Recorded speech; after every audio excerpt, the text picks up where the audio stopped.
안녕하세요. 심는교 이정환 목사입니다. 네, 오늘은 오순절 후 18번째 주일이고요. 심는 교회의 길이라는 제목으로 하나님 말씀 나누겠습니다. 쭉 성경 산책을 진행해 왔는데, 그리고 원래는 바울 서신 시작할 때인데 갑자기 생뚱맞은 제목이 나와서 좀 당황하셨을 수도 있는데요.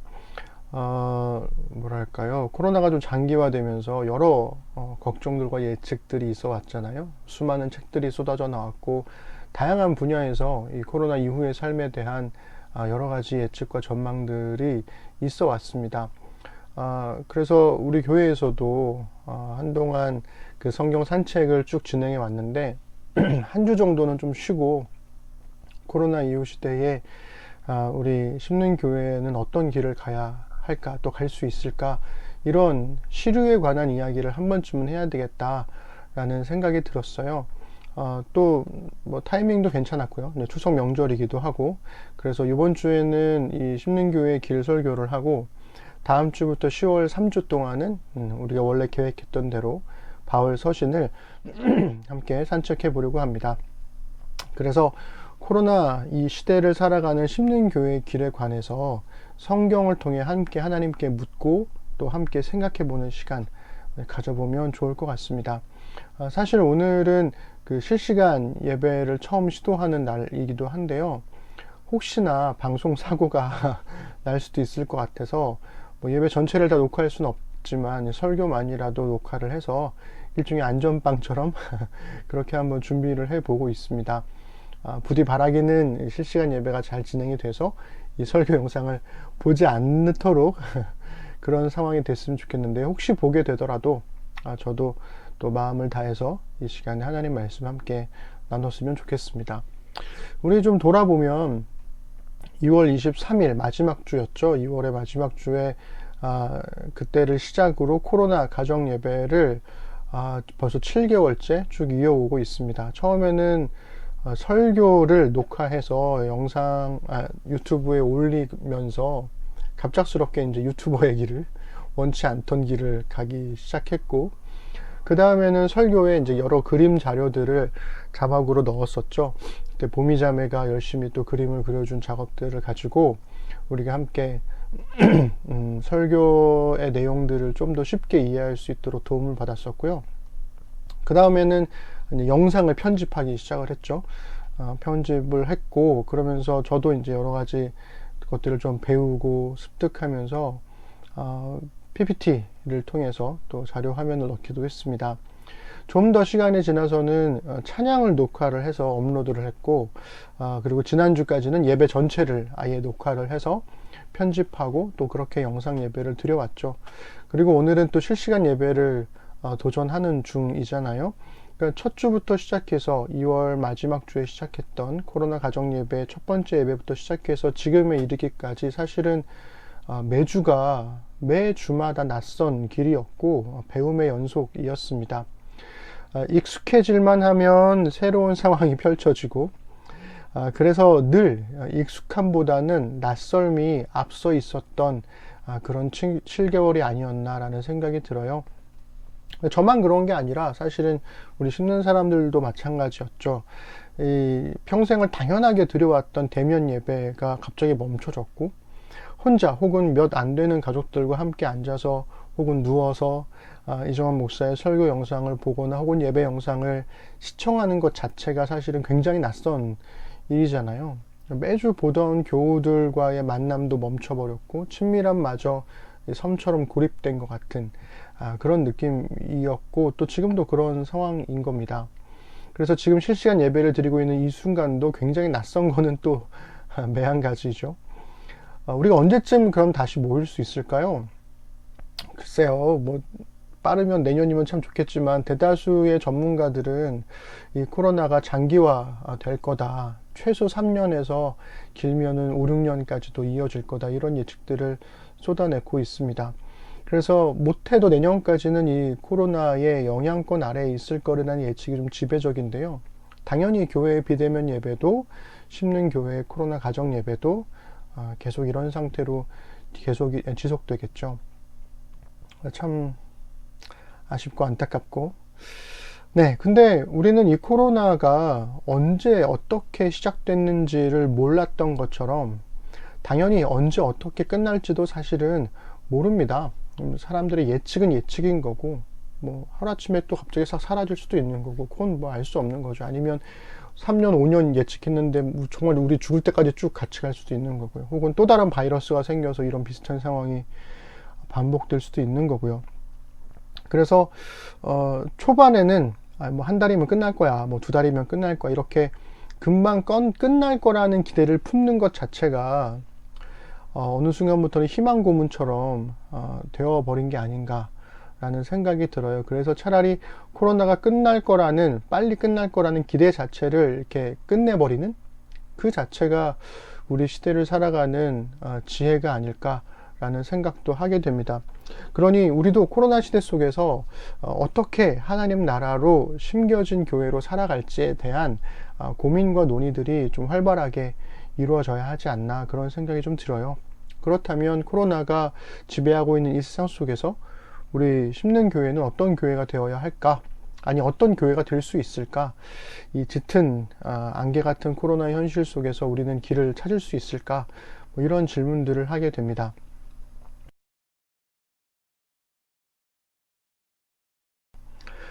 폴란드의 저명한 사회학자인 지그문트 바우만이라는 분이 계세요.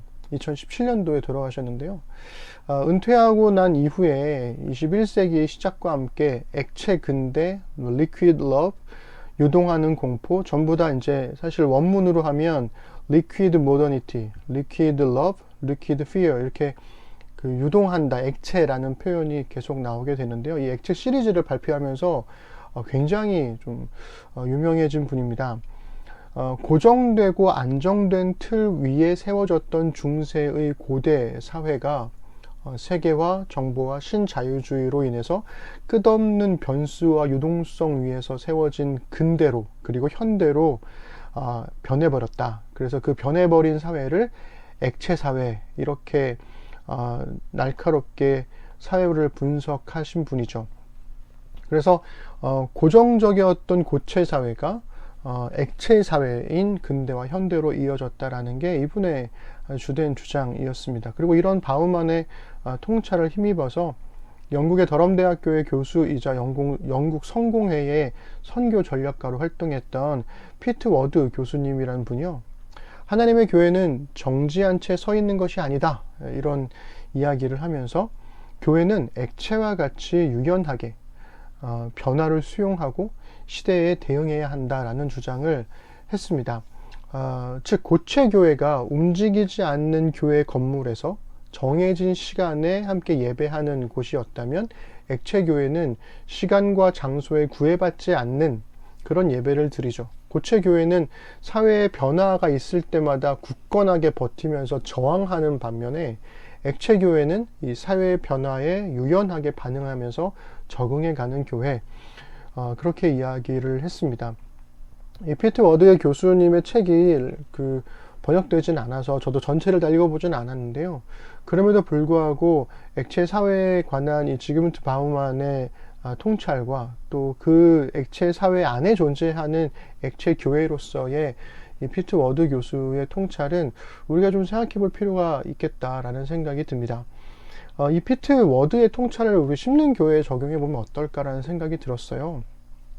심는 교회는 시작할 때 한국 사회 전체로 보면 이미 액체 사회가 되어 있는 한국 사회 안에서 고체 교회로 버티던 한국 교회로부터 액체 교회로의 변화를 모색하면서 시작된 교회가 아닐까라는 생각이 좀 들었어요. 우리가 같은 시간, 같은 장소에 모여서 예배드리는 것을 중요하게 여기잖아요.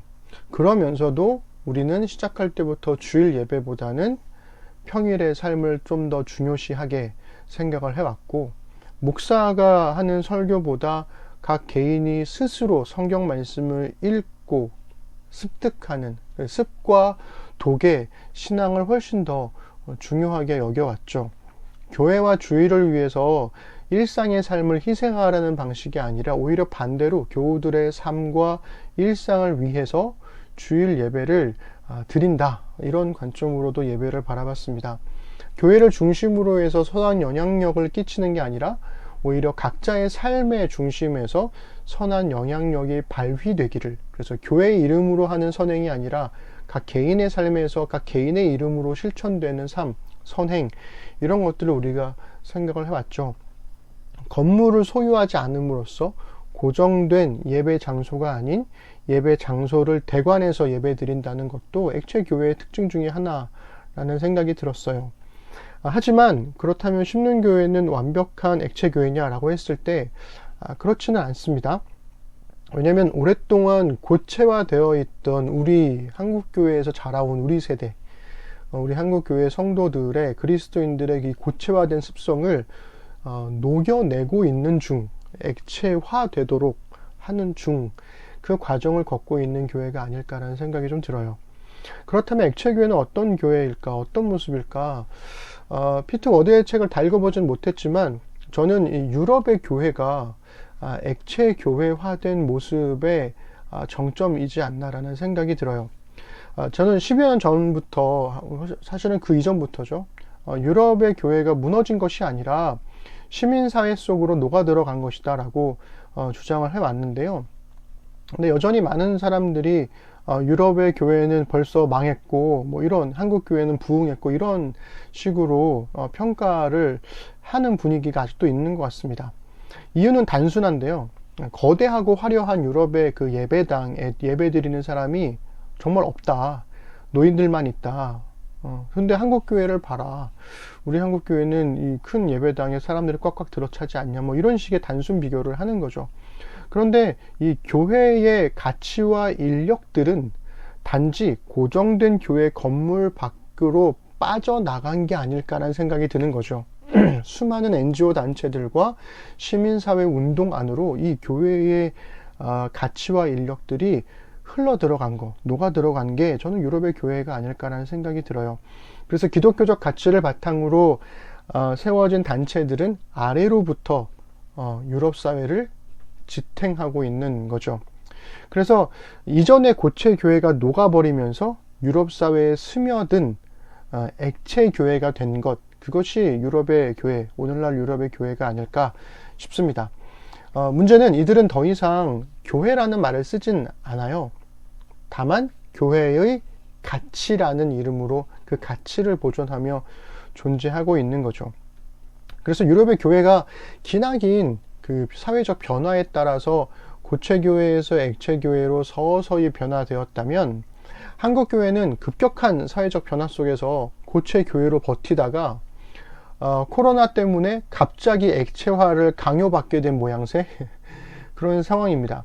그래서 코로나의 여파에도 불구하고 심는교회가 그래도 넉넉히 잘 견뎌온 이유가 뭘까? 저는 그것이 액체 교회로의 변화를 시작할 때부터 지향해 왔기 때문이 아닐까, 그런 생각을 좀 하게 됩니다. 그래서 돌아보니까 정말 좀 그랬던 것 같아요. 물론 그렇다고 해서 심는교회가 유럽교회처럼 완벽하게 사회에 스며들어서 액체 교회를 지향해야 한다, 저는 그렇게 생각하는 것은 아닙니다. 왜냐하면 한국과 유럽의 상황은 다르고 한국 교회와 유럽의 교회도 질적으로 다르기 때문이죠. 그래서 우리에게 주어진 숙제 중에 하나는 코로나로 인한 이 비대면의 상황에서 어떻게 교회 공동체의 가치를 지켜내고 성경 말씀을 중심으로 한 친밀함을 지속 가능한 형태로 이어갈 수 있을까? 전 이게 굉장히 중요하다고 생각해요. 우리 그래서 다양한 시도들을 많이 해봤잖아요. 부활절에 달걀 콘테스트도 막 해보고, 어린 시절 사진도 막 나눠보고, 이런저런 투표도 막 해보고, 온라인 미팅도 시도해보고, 이렇게 여러 가지 다양한 콘텐츠들을 시도해보면서 우리에게 맞는 방식들을 찾아가 보는 그런 과정을 우리가 걸어야 되지 않을까라는 생각이 들어요. 그래서 다만 그 전에 우리가 이 걷는 길이, 그런 다양한 콘텐츠들을 막 얘기하기 전에 우리가 걷는 이 교회의 길이라는 것 자체가 어떤 의미가 있는지, 그 공통의 이해를 성경으로부터 함께 찾아봐야 되지 않을까라는 생각이 듭니다.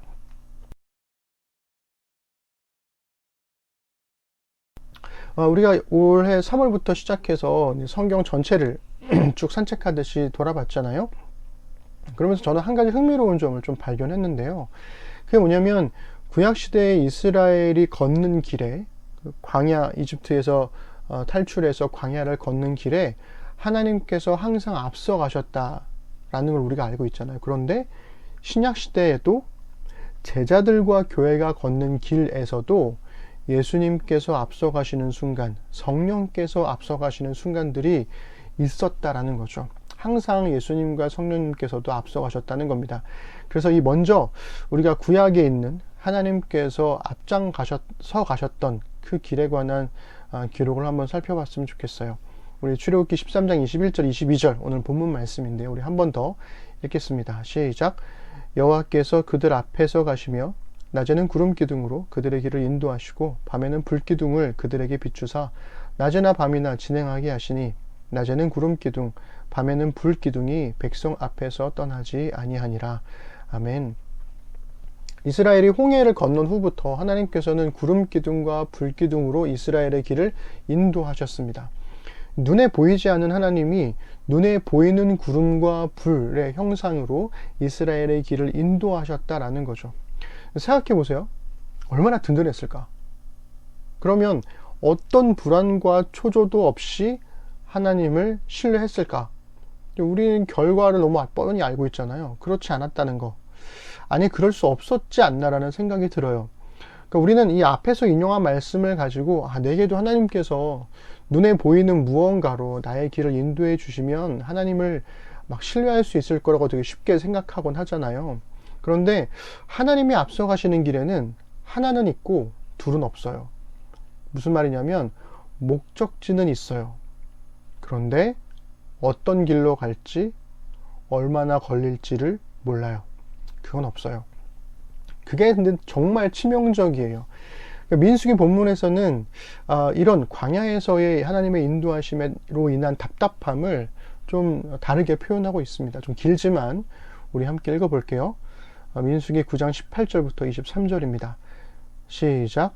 이스라엘 자손이 여호와의 명령을 따라 행진하였고 여호와의 명령을 따라 진을 쳤으며 구름이 성막 위에 머무는 동안에는 그들이 진영에 머물렀고 구름이 성막 위에 머무는 날이 오랠 때에는 이스라엘 자손이 여호와의 명령을 지켜 행진하지 아니하였으며 혹시 구름이 성막 위에 머무는 날이 적을 때에도 그들이 다만 여호와의 명령을 따라 진영에 머물고 여호와의 명령을 따라 행진하였으며 혹시 구름이 저녁부터 아침까지 있다가 아침에 그 구름이 떠오를 때에는 그들이 행진하였고 구름이 밤낮 있다가 떠오르면 곧 행진하였으며 이틀이든지 한 달이든지 1년이든지 구름이 성막 위에 머물러 있을 동안에는 이스라엘 자손이 진영에 머물고 행진하지 아니하다가 떠오르면 행진하였으니 곧 그들이 여호와의 명령을 따라 진을 치며 여호와의 명령을 따라 행진하고 또 모세를 통하여 이르신 여호와의 명령을 따라 여호와의 직임을 지켰더라.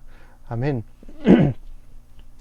여호와의 명령을 따라 이 말씀이 엄청나게 반복되면서 여기에 방점을 찍으면 이스라엘이 하나님의 말씀을 잘 지켰구나 이렇게 우리가 생각하게 되는데 상황을 한번 생각해보면 굉장히 답답한 일이라는 거죠. 우리 자동차 운전하는데 내비게이션이 있어요. 근데 어떤 길로 갈지 얼마나 걸릴지 알려주지 않는 내비게이션이라면 목적지는 나도 알고 내비게이션도 알고 있는데 얼마나 걸릴지 어떤 길로 갈지 안내를 안 해주는 거예요. 그러면 길도 모르네 정말 환장하는 거죠. 마치 그런 구름 내비게이션이 이스라엘 곁에 있었던 겁니다. 그러니까 구름이 움직이면 그때 따라서 움직여야 되는 거예요. 그러니까 반나절 만에 움직일 때도 있고 1년 만에 움직일 때도 있었다는 거죠. 그러니까 이번엔 좀 길게 머무를까 싶어서 막 이제 자리를 잡아 놓으면 갑자기 구름이 쑥 떠오르면 또 막 정리해야 되는 거죠. 그리고 또 언제 떠날지 모르니까 늘 그 마음 편히 짐을 풀어놓지 못한 채로 살아가야 하는 것, 그게 광야에서의 이스라엘의 삶이었고 구름 기둥과 불 기둥이 이끄는 삶이었다는 겁니다. 그러니 하나님께서 앞서 가시는 길은 그랬다는 거죠. 어떤 길로 가야 할지, 얼마나 걸릴지 알 수 없는 길, 익숙해질만 하면 다시 낯설미라는 것이 시작되는 길, 앞날을 알 수 없으니까 늘 불안할 수밖에 없음에도 불구하고 앞서 가시는 하나님을 신뢰함으로써 평안하라는 요구를 받는 길, 그런 길이 하나님이 앞서 가시는 길이었다는 거고, 생각해보면 우리도 같은 길을 걷고 있는 게 아닐까라는 생각을 하게 되는 겁니다.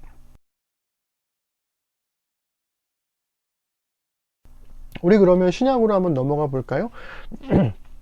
예수님도 앞장서 가시는 순간을 누가복음에서 기록해주고 있습니다. 누가는 갈릴리를 중심으로 활동하시던 예수님이 예루살렘을 향하여 가실 때, 즉 십자가의 죽음을 향해서 예루살렘으로 가시기로 결정하신 때, 그때의 순간을 이렇게 표현했습니다. 누가복음 19장 28절 우리 함께 읽겠습니다. 예수께서 이 말씀을 하시고 예루살렘을 향하여 앞서서 가시더라. 아멘. 누가복음의 흐름에 따르면 사람들의 필요에 따라서 활동하시던 예수님이 삭개오를 만난 이후에 예루살렘을 향하여 앞서서 가십니다. 이 말씀 뒤에 예수님은 사람들이 외치는 호산나 이 찬양을 들으면서 예루살렘에 입성하시고 예루살렘 성을 보시고 눈물을 흘리시죠. 그러니까 예수님께서 앞서가시는 길은 그랬습니다. 사람들의 기대가 아닌 하나님의 뜻에 순종하는 길. 죽음 너머에 무엇이 있는지 알 수 없지만 죽음 너머에 계신 하나님을 믿고 죽기까지 순종하는 길이었다는 거죠.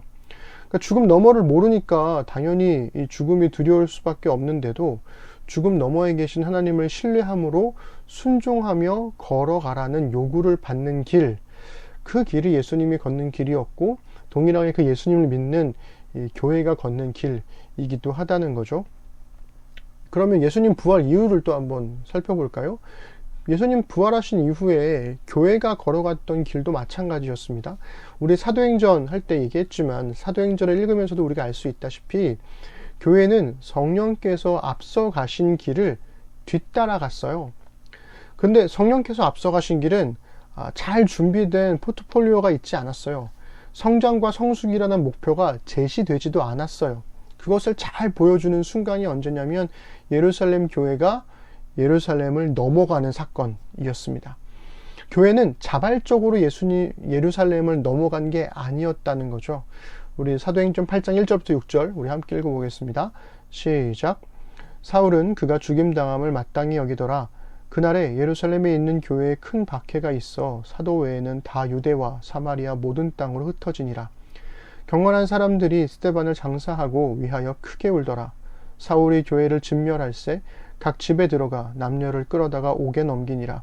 그 흩어진 사람들이 두루다니며 복음의 말씀을 전할세 빌립이 사마리아 성에 내려가 그리스도를 백성에게 전파하니 무리가 빌립의 말도 듣고 행하는 표적도 보고 한 마음으로 그가 하는 말을 따르더라. 많은 사람에게 붙었던 더러운 귀신들이 크게 소리를 지르며 나가고 또 많은 중풍병자와 못 걷는 사람이 나으니 그 성에 큰 기쁨이 있더라. 아멘. 예루살렘 교회는 박해 때문에 어쩔 수 없이 흩어진 거였어요. 그런데 그 흩어진 사람들이 가는 길 위에서 복음을 전했고 이 복음은 그제서야 예루살렘을 넘어서 유대와 사마리아로 확산되었습니다.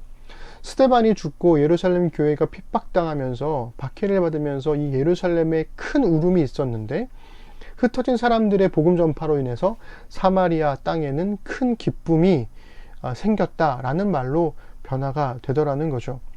이후에 베드로를 통해서 이방인 전도가 시작되었을 때도 또 바울을 통해서 이방인 전도가 공식적으로 인정받게 될 때에도 언제나 사람의 계획과 생각이 먼저가 아니었고 성령께서 사람의 계획보다 앞서 가셨다는 겁니다. 그러니 교회를 통해서 성령께서 앞서 가시는 길도 그랬습니다. 사람의 완벽한 계획이 아니라 예측 불가능한 사건을 통해서 열리는 낯선 길, 비록 위기와 슬픔으로 항상 시작되지만 결국 승리와 기쁨으로 이어지는 길이었다는 거죠. 그래서 익숙한 길을 산책하는 것이 아니라 낯선 길을 성령님과 함께 모험하는 길을 교회가 걸었다. 우리가 그렇게 이해할 수 있겠습니다. 그래서 성경에서 삼위일체 하나님께서 앞서 가시는 길을 이렇게 정리할 수 있을 것 같아요. 구약에서 하나님께서 앞서 가시는 길은 어떤 길로 가야 할지, 얼마나 걸릴지 알 수 없는, 그래서 익숙해질만 하면 다시 낯설미 시작되는 길입니다. 신약에서 예수님이 앞서가셨던 길은 사람들의 기대가 아닌 하나님의 뜻에 순종하는, 그래서 죽음 너머에 무엇이 있는지 알 수 없지만 죽음 너머에 계신 하나님을 믿고 죽기까지 순종하는 길이었다는 거죠. 마찬가지로 신약에서 성령님께서 앞서가셨던 길도 사람의 완벽한 계획이 아니라 예측 불가능한 사건을 통해 열리는, 그래서 비록 위기와 슬픔으로 시작되지만 결국 승리와 기쁨으로 이어지는 길이었다라는 겁니다. 그리고 이 길이야말로 예수 그리스도를 주로 섬기는 교회가 걸어가야 할 길이라는 겁니다. 신자유주의를 기반으로 하는 현대 사회는 예측 불가능한 유동성 사회에서 유의미한 변화를 잡아내는 정보력을 가진 사람, 그런 사람이 막대한 부를 차지할 수 있는 사행성 경쟁사회, 저는 그렇게 생각을 합니다. 경쟁사회라는 말 앞에 사행성이라는 말을 붙인 이유는 우리 사회가, 우리의 경쟁이 공정성이 아닌 더 많은 정보를 누가 가지고 있느냐, 그리고 더 높은 확률을 알고 있는 사람, 그 사람에게 유리한 경쟁이기 때문에 그렇습니다. 갑작스런 코로나의 확산으로 인해서 마스크 업체가 떼돈을 벌었다는 이야기도 있지만, 그러나 코로나가 확산되기 바로 직전에 이 마스크 공장을 닫아버려서 망해버린 안타까운 이야기들도 있잖아요. 땅값이 오를 만한 지역을 정보를 막 입수해가지고 사서 돈을 버는 사람들, 어떤 주식이 더 돈을 잘 벌려줄까, 그래서 여러 가지 정보들을 찾아가지고 그걸 공부해서 또 부를 창출하는 것들, 그런 모든 것들이 급변하는 사회 속에서 시류를 잘 파악하고 더 많은 정보와 확률을 계산할 줄 아는 사람이 유리한 그런 사회를 우리가 살고 있다는 거죠. 그래서 지속적인 성장을 목표로 가능한 모든 변수들을 최소한으로 줄이려는 사회, 그런 사회가 이 액체 사회이고, 그 액체 사회에서 생존하려면 당연히 그러한 전략을 펼칠 수밖에 없지 않나라는 생각이 들어요. 저는 개인들은 어느 정도는 그럴 수 있다고 생각합니다. 왜냐면 받는 월급을 가지고 막 생활을 하고 이런 게 쉽지는 않으니까요. 결국 노후의 삶을 위해서 어떤 그 부를 창출을 해야 되는데, 그 부를 창출할 수 있는 기회가 이 액체 사회, 유동성 사회, 이 경쟁 사회에서는 그런 방식으로 밖에는 부를 축적할 수가 없으니까 어느 정도까지는 납득이 됩니다. 그런데 제가 지적하고 싶은 건, 문제가 교회마저도 그런 비슷한 길을 걸어왔다는 거죠. 가급적 빨리 안정돼서 이 낯설음을 사라지게 만들고 사람들의 요구에 맞는 설교와 목회를 통해서 지속 가능한 교회 성장을 목표로 이 교회가 지내왔다는 겁니다. 모든 교회가 개척을 하고 교회를 시작할 때부터 가급적 빨리 안정을 지키고 싶은 그런 열망들이 있고, 그래야 자신도 살고 사람들도 살 거라고 생각을 하는 거죠. 근데 저는 하나님께서 이 코로나를 일으키신 건지, 혹은 일으키셨다면 어떤 의도로 일으키셨는지 저는 알지 못합니다. 그러나 적어도 이미 벌어진 이 코로나의 상황이 성경에서 하나님이 앞서가시는 길을 따르지 않는 한국교회를 향한 흩으심으로 해석해야 되지 않을까라고 생각합니다. 마치 예루살렘에서 안주해 가는 교회가 박해로 인해서 흩어지며 복음을 전했던 것처럼, 이 한국교회 역시도 안주해 가는 한국교회가 코로나로 인해서 흩어진 상황에 직면한 것이 아닐까라는 거죠. 그렇다면 우리가 해야 할 일은 이 코로나로 인한 흩어짐의 상황에서 마땅히 우리가 해야 할 일들, 우리의 길 위에서 주의 복음을 증거하는 자로, 하나님의 나라로 심겨진 삶으로 살아가야 하지 않을까라는 겁니다. 말씀을 정리하면 이렇습니다. 익숙해질만 하면 다시 낯설미 시작되는 길, 사람들의 기대가 아닌 하나님의 뜻에 순종하는 길, 사람의 계획이 아닌 예측 불가능한 사건으로 열리는 길, 저는 이 길이 우리 심는교회가 코로나의 시대에 걸어가야 할 길이라고 생각합니다. 그리고 그 길을 걸으려면 반드시 필요한 게 있는데요, 바로 하나님을 향한 전적인 신뢰입니다.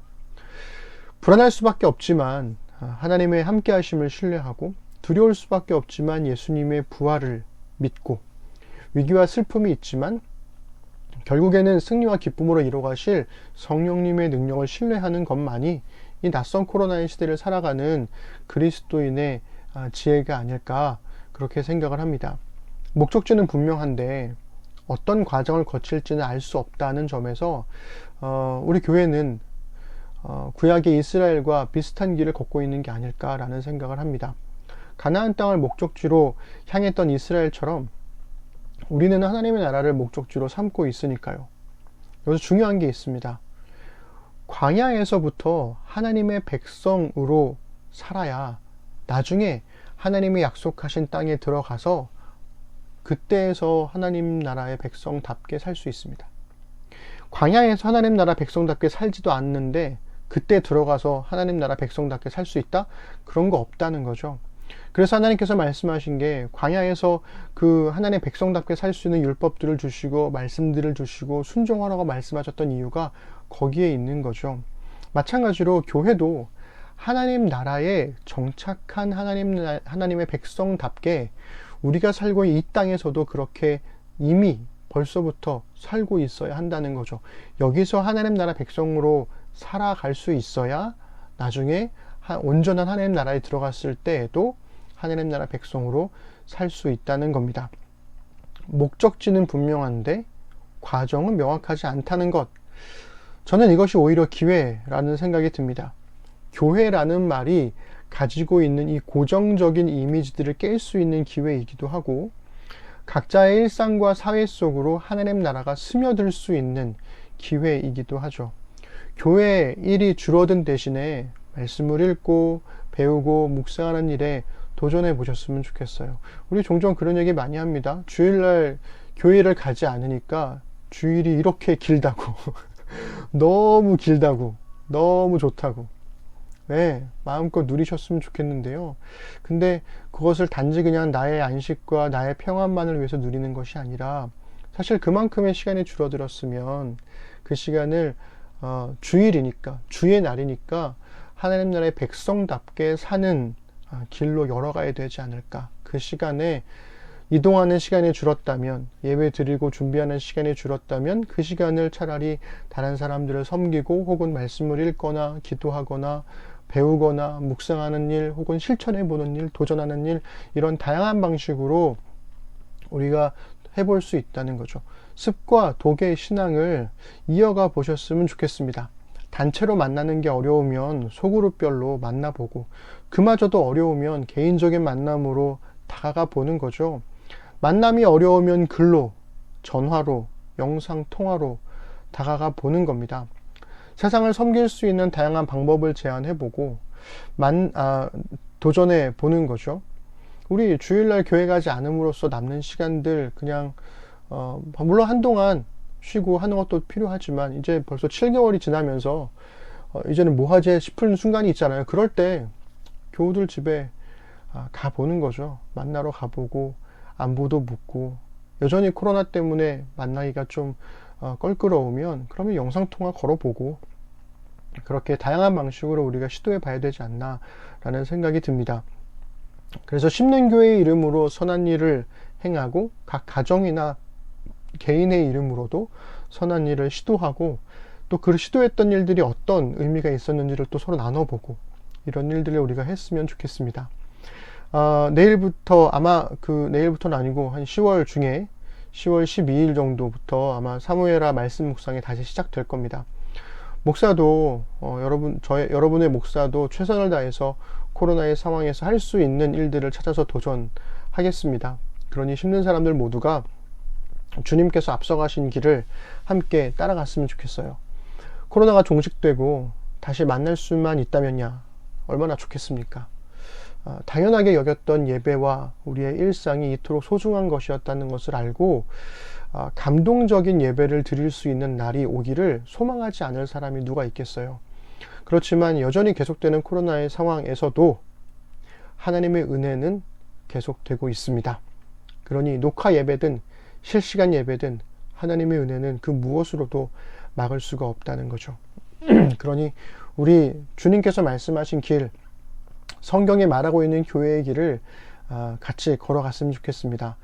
익숙해질만 하면 다시 낯설미 시작되는 길, 사람들의 기대가 아닌 하나님의 뜻에 순종하는 길, 사람의 계획이 아닌 예측 불가능한 사건으로 열리는 길, 이 모든 길을 하나님을 신뢰함으로 심는 사람들과 함께 걸어갔으면 좋겠습니다. 기도하겠습니다. 하나님, 코로나로 인한 답답함의 기간이 점점 길어지고 있는 것 같아서 마음이 참 무겁습니다. 그러나 어쩌면 우리가 코로나 이전으로 돌아가야만 행복할 수 있다는 것도 우리만의 착각은 아닐까라는 생각이 듭니다. 하나님의 은혜는 그 무엇으로도 막을 수가 없다는 것, 그것을 말로만이 아닌 우리의 삶으로, 믿음으로 깨닫도록 도와주셔서 코로나에도 불구하고 여전히 우리가 하나님 나라 백성으로 기쁨과 은혜 중에 살아갈 수 있다는 것을 보여줄 수 있는, 그리고 살아낼 수 있는 우리가 되도록 인도하여 주옵소서. 심는 교회가 어떤 길을 가야 할지 여전히 우리는 잘 모릅니다. 그러나 하나님께서 앞서가시는 길이라면 잘 알지 못해도 두렵고 떨려도 그 길을 신뢰함으로 주와 함께 걷겠습니다. 그 길 위에 심는 사람들이 함께 하도록 도와주시고 서로를 격려하고 지지하고 기도해 주면서 이 길을 함께 걸어가도록 주님 인도하여 주옵소서. 무엇보다 코로나로 인한 이 흩어짐의 기간이 우리 심는교회를 더욱더 단단히 하고 한국교회를 새롭게 거듭나게 할 수 있는 기회로 삼도록 도와주시고, 그래서 한국교회가 하나님 앞에 다시금 건강하게 설 수 있도록 주님 인도하여 주옵소서.